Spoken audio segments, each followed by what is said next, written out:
Hello bachcho, let's read the question. Question say that polymer consists of large molecules. Option A called micromolecules, which are made by the linking together repeated unit of the small molecules called monomer. Option B called copolymer. Option C called ecaprolactam. Option D all of these. Discuss करते हैं.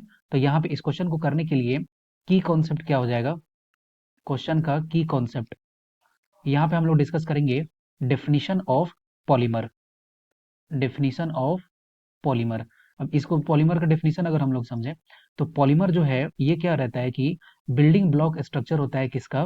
Monomer का. Monomer. Okay. अब हम लोग ये समझते हैं कि मोनोमर क्या है. मोनोमर जो है ये क्या है कि एक सिंथेटिक या फिर नेचुरल सब्सटेंस होता है जो कि सिंथेटिक या नेचुरल नेचुरल सब्सटेंस जो कि बिल्डिंग ब्लॉक स्ट्रक्चर में इस तरह से जैसे कि इस तरह से ब्लॉक ऐड ऑन करके, ठीक है, यहाँ से एक क्या बनता है, एक वॉल बन जाता है. ठीक है, यहाँ पे अगर ऐसे कर अगर हम लोग ऐड ऑन करें तो ये क्या बन गया, एक वॉल बन गया. उसी तरह से बहुत सारे मोनोमर जो हैं, जैसे CH2 हो गया, ये अगर CH2 के साथ, यहाँ पे अगर CH2 के साथ, यहाँ पे CH2 के साथ अगर इस तरह से ऐड ऑन अगर हो जाए तो फिर ये क्या हो गया, ये हो गया पॉलीमर.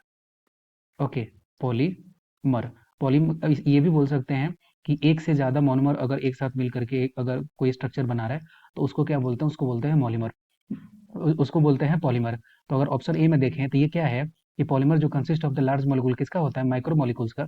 जो कि किस तरह से बना हुआ है? लिंक होकर के एक दूसरे के साथ रिपीट करके जो ये सिंगल यूनिट होता है इसको बोलते हैं हम लोग मोनोमर. मोनोमर. और ये पूरे स्ट्रक्चर को बोलते हैं पॉलीमर. तो ऑप्शन ए जो है इस क्वेश्चन का राइट आंसर हो गया. I hope you will be understood it. Will best of luck. Thank you.